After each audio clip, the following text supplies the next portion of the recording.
कौन जीतेगा झारखंड करण? जी हाँ, नमस्कार, मैं हूं विवेक और झारखंड एनडीए में आज सीटों के ऐलान से पहले घमासान के साथ रूठने और मनाने का दौर जारी है।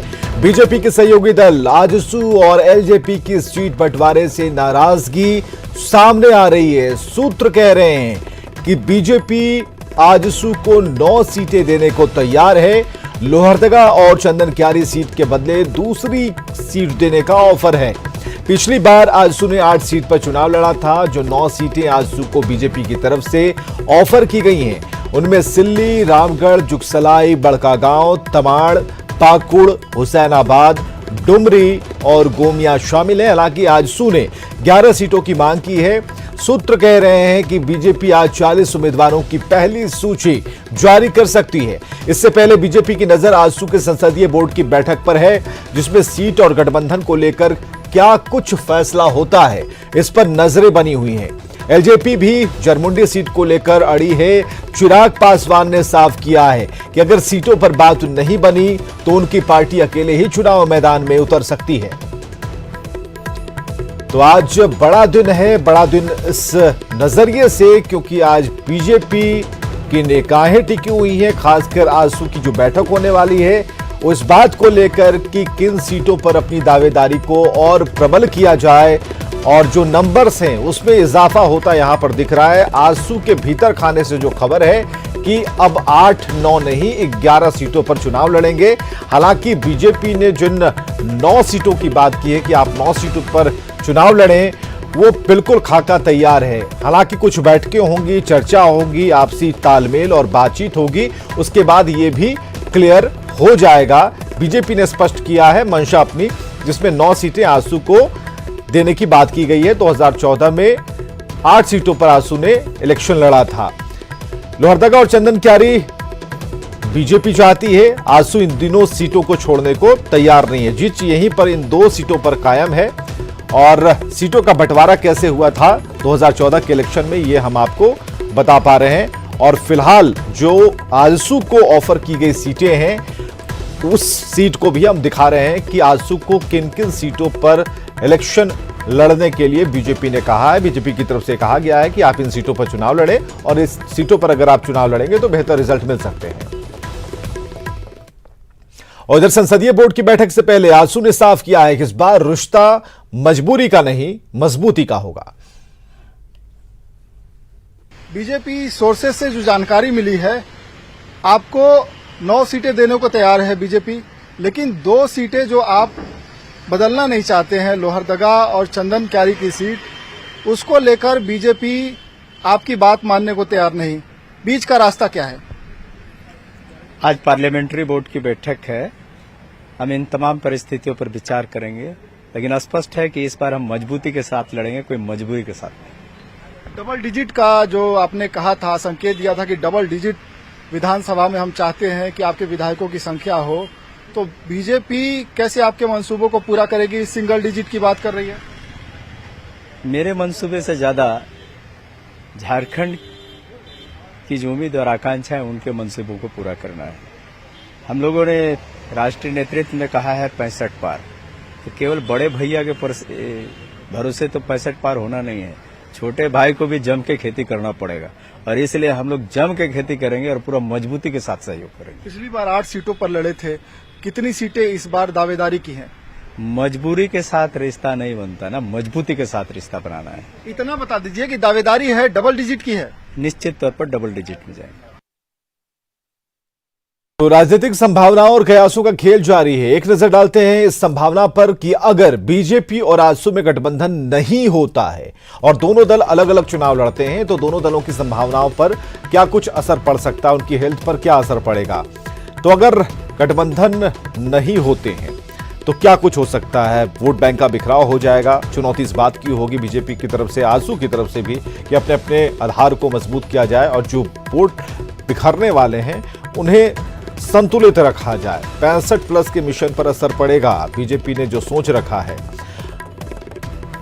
और ब्यूरो चीफ झारखंड दिवाकर तिवारी हमारे साथ हैं, सीधे उनसे जुड़ते हैं। दिवाकर, जो अभी समस्या कह सकते हैं जो इन 2 पार्टियों के बीच में है, एलजेपी की बात भी है इस दरमियान, क्या लगता है जिच कायम रहेगी, बात बन जाएगी?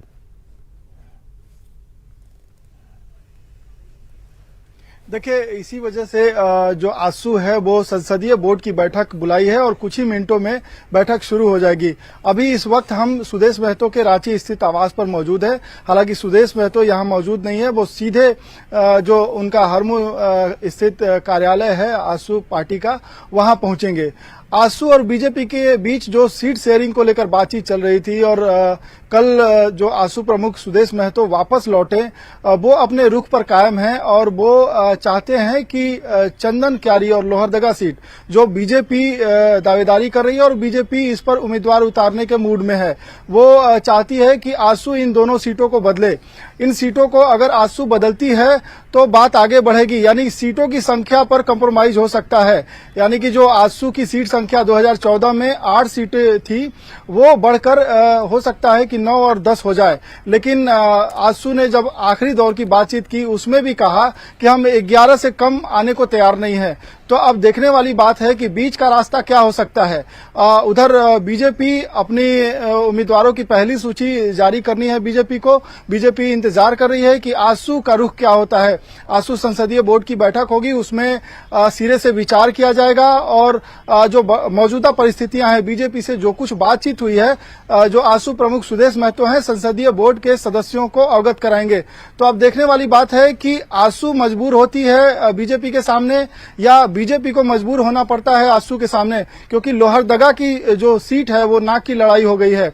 लोहरदगा पर बीजेपी ने जो कांग्रेस के पूर्व अध्यक्ष हैं सुखदेव भगत, उनको हाल ही में शामिल कराया है और चंदन क्यारी पे पहले ही जो जेवीएम से जीत कर आए थे अमर कुमार बावरी, बीजेपी में शामिल हुए, फिर मंत्री बने और उस पर दावेदारी भी बीजेपी की है। तो अब देखने वाली बात है कि आजसू क्या चंदन क्यारी और लोहरदगा को नाक की लड़ाई बनाए हुए है, क्या इन्हीं दो सीटों की वजह से गठबंधन टूट जाएगा या अलग रास्ता? सितंबर का महीना था दिवाकर, सितंबर का महीना था जब आजसू सुप्रीमो ने उस वक्त भी कहा था, बड़े जोरदार तरीके से कहा था, लेकिन उसमें जो लाइनें उन्होंने जोड़ी थी, उन्होंने कहा था कि किसी भी परिस्थिति में इस सीट पर लड़ेंगे और जीतेंगे भी, किसी भी परिस्थिति में। तो क्या वो यही परिस्थिति है कि बात अब अलग थलग की भी हो रही है?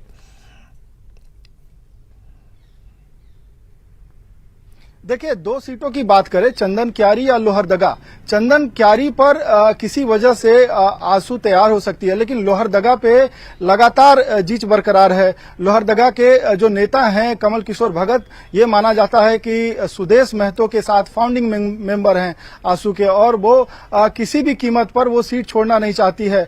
और आजसू इसके एवज में कई तर्क देती है कि जो कमल किशोर भगत हैं और उनकी पत्नी भी चुनाव लड़े, दोनों ने काफी बेहतर तरीके से चुनाव लड़ा और कमल किशोर भगत विधायक भी रहे और जो मौजूदा परिस्थितियां हैं वो आजसू के फेवर में है। सुखदेव भगत को किसी और सीट से उतारने की सुझाव दे रहे हैं आजसू। तो अब देखना होगा कि बीजेपी जो सुखदेव भगत को बीजेपी में शामिल कराई थी, कांग्रेस से लाई थी, वो कांग्रेस के कद्दावर नेता थे, उनको अपने पाले में खींची थी, क्या उन पर कोई समझौता हो पाता है? क्या सुखदेव भगत के सामने कोई ऑप्शन दिया जाता है कि आप दूसरी सीट तलाश कीजिए? क्योंकि अभी जो बातचीत है उसमें लोहरदगा नाक की लड़ाई है और सीटों की संख्या मायने नहीं रखती। सीटों की संख्या एक ये एक बात दिवाकर आप सही कह रहे हैं कि अभी जो जिच है उस पर ये हो सकता है, ये बात पक्की मुहर कह सकते हैं कि आंशिक तौर पर मुहर इस बात पर हम लगा भी सकते हैं कि हो सकता है कि चंदन क्यारी को आजसू छोड़ भी दे, लेकिन आगे बात बढ़ जाएगी दोनों सीटों पर। यहां पर जो नंबर्स हैं वो 9 से 10 हो सकते हैं, इस बात की तो यहां तस्दीक होती है, क्योंकि जो रिजल्ट कहते हैं पुराने रिजल्ट, वो कहीं ना कहीं बीजेपी के लिए बेहतर नहीं है। आजसू के हाथ में ये चीजें आती हैं, खासकर चंदन क्यारी सीट, तो ऐसे में हो सकता है कि एक सीट पर यह बात बन जाए। बहुत बहुत शुक्रिया हमसे बातचीत करने के लिए। तो फिलहाल आज जो बैठक होने वाली है, इस प्रेस कॉन्फ्रेंस के बाद यह समझना बिल्कुल आसान होगा कि आजसू का क्या कहना है, सोचना क्या है और किस तरीके से इस मामले को जल्द से जल्द सुलझा ले, ताकि आगे की रणनीति दोनों ही पार्टियां मिलकर बना पाए। और सीट बंटवारे के विवाद के बीच एलजेपी के राष्ट्रीय अध्यक्ष चिराग पासवान ने बड़ा बयान दिया है। चिराग पासवान ने कहा है कि उनकी पार्टी झारखंड में बीजेपी के साथ मिलकर चुनाव लड़ना चाहती है। अगर बीजेपी से बात नहीं बनी तो एलजेपी अकेले भी चुनाव लड़ सकती है। हालांकि एलजेपी की पूरी कोशिश है कि बीजेपी के साथ उनका गठबंधन हो जाए, तो फिर बात सीट पर होगी और एलजेपी को जो सीटें चाहिए तो चाहिए। तरीके से राज्य इकाई की तरफ से हम लोग के ऊपर दबाव है, तो कहीं ना कहीं हम लोग को फैसला तो हम लोग को लेना पड़ेगा ही। और लोक जनशक्ति पार्टी देखिए, देश भर में हम लोग का संगठन धीरे धीरे इतना ज़्यादा मजबूत होता जा रहा है कि हम लोग को इस बात की चिंता नहीं है कि हम लोग अकेले चुनाव लड़ेंगे तो हम लोग का क्या प्रदर्शन रहेगा। तो अगर ऐसी ज़रूरत पड़ती है, और अगर ऐसा मैं ज़रूर चाहता हूँ, क्योंकि संसदीय बोर्ड का मैं अध्यक्ष भी हूँ, पार्टी का राष्ट्रीय अध्यक्ष भी हूँ, जब केंद्र में हम लोग का गठबंधन है, मैं ज़रूर चाहता हूँ कि हम लोग गठबंधन के तहत चुनाव लड़ें। बट अगर कोई बड़ा निर्णय भी लेना पड़ेगा तो पार्टी उसके लिए तैयार है। उधर आरजेडी ने झारखंड विधानसभा चुनाव के लिए 6 सीटों पर अपने प्रत्याशियों के नाम तय कर लिए हैं। महागठबंधन में आरजेडी को 7 सीटें मिली हैं। आरजेडी के प्रत्याशियों में चतरा से सत्यानंद भोक्ता और हुसैनाबाद से संजय सिंह यादव शामिल हैं। छतरपुर से विजयराम और देवघर से सुरेश पासवान को उम्मीदवार बनाया गया है। और इसके साथ गोड्डा से संजय यादव, कोडरमा से शिवनाथ यादव को पार्टी ने चुनावी मैदान में उतारा है। बरकट्टा से आरजेडी ने अपने प्रत्याशी का अब तक ऐलान नहीं किया है। से संजय प्रसाद यादव को मिला है, देवघर से सुरेश पासवान को मिला है, और कोडरमा से शिवनाथ यादव को मिला है। चतरा से सत्यानंद भोक्ता को मिला है। हुसैनाबाद से संजय यादव को मिला है, संजय सिंह यादव। और छतरपुर से विजय राम जी को मिला है। और बरकट्ठा के विषय में हमको जानकारी नहीं, हाईकमान ही इस पर निर्णय लेंगे क्या करेंगे, या वहाँ से उम्मीदवार कोई सामने आया होगा या आएगा। अभी उसमें समय है, चूँकि वो फर्स्ट फेज में नहीं है, उसमें अभी समय है, तो समय अनुसार वो जैसा होगा हाईकमान। इधर झारखंड चुनाव से जुड़ी बड़ी खबर हम बता रहे हैं आपको। कांग्रेस छोड़ सकते हैं प्रदीप कुमार बलमुचू। कद्दावर नेता, कांग्रेस के बड़े लीडर तृणमूल कांग्रेस में जा सकते हैं प्रदीप कुमार बलमुचू। और सूत्रों के हवाले से जो खबर आ रही है, तो वो खबर ये कहती है कि आजसू के भी संपर्क में प्रदीप बलमुचू हैं और शाम के 4 बजे घाटशिला में इस बात का ऐलान कर सकते हैं कि अगला घर कौन सा होगा प्रदीप बलमुचू का, राजनीतिक घर कौन सा होगा, ये शाम 4 बजे फैसला इस पर हो सकता है, बता सकते हैं, मीडिया ब्रीफ कर सकते हैं।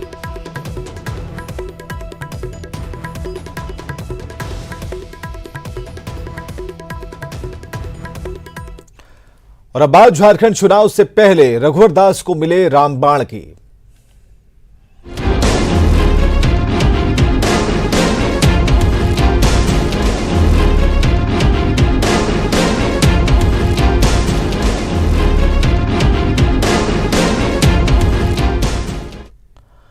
अयोध्या मसले पर सुप्रीम कोर्ट के फैसले के बाद विवाद का समाधान हो गया। अब इस फैसले का असर झारखंड चुनाव पर पड़ेगा या नहीं पड़ेगा, इस पर राजनीतिक दलों में जुबानी जंग जारी है।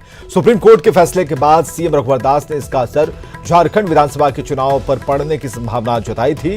कांग्रेस प्रभारी आरपीएन सिंह ने अयोध्या विवाद पर आए फैसले का असर झारखंड में पड़ने की किसी भी संभावना से इनकार किया था। ऐसे में सवाल उठ रहे हैं कि क्या अयोध्या में राम मंदिर बनाने का सुप्रीम कोर्ट का आदेश सीएम रघुवर दास के लिए रामबाण साबित हो सकता है। हालांकि झारखंड के विधानसभा चुनाव पर अयोध्या केस में आए सुप्रीम कोर्ट के फैसले का कुछ खास असर नहीं पड़ेगा, यह दावा किया है झारखंड के विपक्षी दलों का। मुद्दा आ जाए, लेकिन उस मुद्दा का फर्क रघुवर दास के चुनावी राजनीति पर इसलिए नहीं पड़ेगा क्योंकि 5 साल लोगों ने जो रघुवर दास के सरकार के द्वारा शोषित हुए हैं, प्रताड़ित किए गए हैं, निश्चित तौर पर सारे लोग आज बदले की भावना में हैं और यही इंतजार कर रहे थे कि कब विधानसभा चुनाव आए और हम रघुवर दास को सत्ता से बेदखल करें। नहीं, कुछ नहीं, कोई असर नहीं पड़ेगा। कहीं कोई इस पर चर्चा भी नहीं है। कहीं आप पूरे क्षेत्र में घूम जाइए, ग्रामीण क्षेत्रों में घूम जाइए, इसकी चर्चा तक नहीं है। ये फैसला आया, विलंब से आया, पहले आ जाना चाहिए था। इस पर कोई राजनीतिक मुद्दा बन ही नहीं सकता। कहीं कोई वैसी कोई बात ही नहीं है पूरे झारखंड में। नहीं, झारखंड में झारखंड की बात होगी ना, चुनाव झारखंड में है। अयोध्या और कश्मीर और पाकिस्तान की बात पर थोड़ा ही वोट होता है। वोट होगी यहाँ के सरकार पर, सरकार ने क्या किया, क्या वादे किए, बिजली मिला कि नहीं, पानी मिला कि नहीं, यहाँ के लोगों का हक अधिकार मिला कि नहीं, वोटिंग उस पर होगा। जमशेदपुर में कल यानी कि 11 नवंबर से विधानसभा चुनाव को लेकर प्रत्याशी नामांकन पत्र दाखिल कर सकेंगे। ये प्रक्रिया 18 नवंबर तक चलेगी। जिला उपायुक्त कार्यालय, एसडीओ कार्यालय और एसओआर कार्यालय में प्रत्याशी नामांकन पत्र भर पाएंगे। इस बारे में जानकारी दे रहे हैं जमशेदपुर संवाददाता रंजीत कुमार ओझा। जमशेदपुर में पूर्वी विधानसभा क्षेत्र को लेकर के जो अभी चुनाव का माहौल है उसको हम दिखाने का प्रयास करेंगे। उपायुक्त कार्यालय है जहां आप देख सकते हैं कि तैयारी जो है वो पूरी जोरों पर चल रही है। बैरिकेटिंग के साथ तमाम वो व्यवस्था की जाती है जिसमें किसी को किसी प्रकार की परेशानी का सामना न करना पड़े। हम आपको बताना चाहेंगे कि ये जो जमशेदपुर पश्चिम और पोटका का जो फॉर्म खरीदा जाएगा वो उपायुक्त कार्यालय से खरीदा जाएगा और साथ ही 11 तारीख से यहाँ नामांकन की प्रक्रिया शुरू होगी जो 18 तारीख तक चलेगी। और पूर्वी जमशेदपुर का जो फॉर्म नामांकन होगा वो एसडीओ कार्यालय में होगा। और साथ ही यहाँ आपको एक और जानकारी, एसओआर कार्यालय में जुगसलाई और पोटका विधानसभा का वहाँ फॉर्म प्रत्याशी खरीद सकेंगे और नामांकन कर सकेंगे। और बाहरागोड़ा और घाटशिला के लिए घाटशिला अनुमंडल कार्यालय में फॉर्म का वितरण किया जाएगा। साथ ही यहाँ सुरक्षा की अगर बात करें तो सुरक्षा का वो चाक चौबंद व्यवस्था की गई है कि आने वाले जो प्रत्याशी हैं उन्हें किसी भी प्रकार की कोई परेशानी ना हो और नामांकन सही ढंग से हो सके। न्यूज 18 के लिए जमशेदपुर से रंजीत कुमार ओझा। हजारीबाग के बड़कागांव विधानसभा क्षेत्र में चुनावी सरगर्मियां तेज हैं। विधानसभा क्षेत्र पिछले 4 साल से लगातार सुर्खियों में रहा है क्योंकि यहां के विधायक निर्मला देवी कोर्ट के आदेश से राज्य बदर हैं। विधायक निर्मला देवी के पति और पूर्व मंत्री योगेंद्र साव भी कई मामलों में जेल में हैं और ऐसे में विधायक निर्मला देवी की बेटी अंबा प्रसाद लोगों के बीच संभावित उम्मीदवार के रूप में सामने आई हैं। वो रहती तो और भी अच्छे से काम होता और योगेंद्र साव तो मास लीडर है ही, उनको देख के लोगों के अंदर ऊर्जा आ जाता है।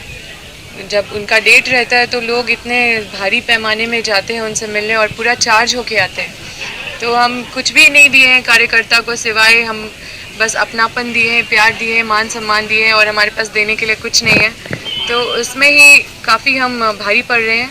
और बाकी जो दूसरे प्रत्याशी है वो पैसे से अपना क्षेत्र बनाने का कोशिश कर रही है, पैसे खर्च करके। तो झारखंड विधानसभा चुनाव में 100% मतदान सुनिश्चित कराने के लिए देवघर जिला प्रशासन पूरी तरह से जुटा हुआ है। देवघर जिला प्रशासन, निर्वाचन पदाधिकारी, सह उपायुक्त और एसपी ने संवेदनशील बूथों का दौरा किया और लोगों से वोट देने के लिए घर से बाहर निकलने की अपील की। इनको भी आश्वस्त किया है कि आने वाले चुनाव में निर्भीक होकर वोट करें। सभी सुरक्षा के और अन्य तैयारियां हम लोग करेंगे और क्योंकि हम लोग सभी बूथ्स और क्लस्टर्स घूम रहे हैं पूरे ज़िले में, तो उसी के क्रम में एक फील्ड विजिट था। डीसी मैडम और हम लोग लगातार रूरल एरियाज और शहरी एरिया में फ्लैग मार्च कर रहे हैं। अभी 2-3 गाँव हम लोग घूमे। अभी रिसेंटली हम लोग बलथर गाँव आए हैं जो कि वल्नरेबल हैमलेट है एक तरह से। और तो मेरी यही अपील होगी कि लोग र्यूमर्स के ऊपर ना जाएं और सोशल मीडिया पे हम लोगों ने एक टीम बनाई है जो कि कंटिन्यूस वर्क कर रही है। जो लोग अपने हाथ में कानून लेंगे उसके ऊपर कानूनी कार्रवाई की जाएगी। और आपको आगे